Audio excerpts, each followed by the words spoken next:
Welcome to the Slop Farm. Enjoy the video.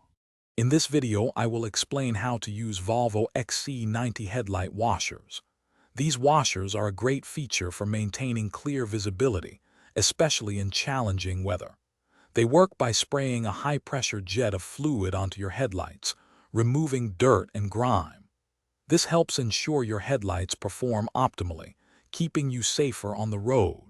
It's a simple system designed for convenience and effectiveness. Activating your Volvo XC90 headlight washers is straightforward. First, make sure your vehicle's headlights are switched on. Then, simply pull the windshield washer stalk towards you, just as you would to clean your windshield. The headlight washers will automatically engage after a few pulls of the stalk, typically every fifth time, ensuring your headlights stay clean without excessive fluid use. To ensure your headlight washers work effectively, proper maintenance is key.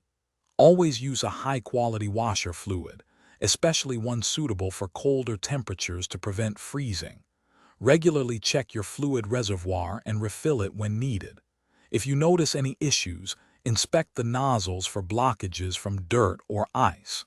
Keeping them clear ensures a powerful and effective spray. The benefits of using your Volvo XC90 headlight washers extend beyond just cleanliness. Clear headlights significantly improve your visibility, especially during nighttime driving or in adverse weather conditions. This enhanced visibility directly contributes to your safety and the safety of others on the road. Regular use helps maintain the clarity of your headlight lenses, preventing long-term dirt buildup and hazing. Thanks for watching. Consider subscribing if we helped you today.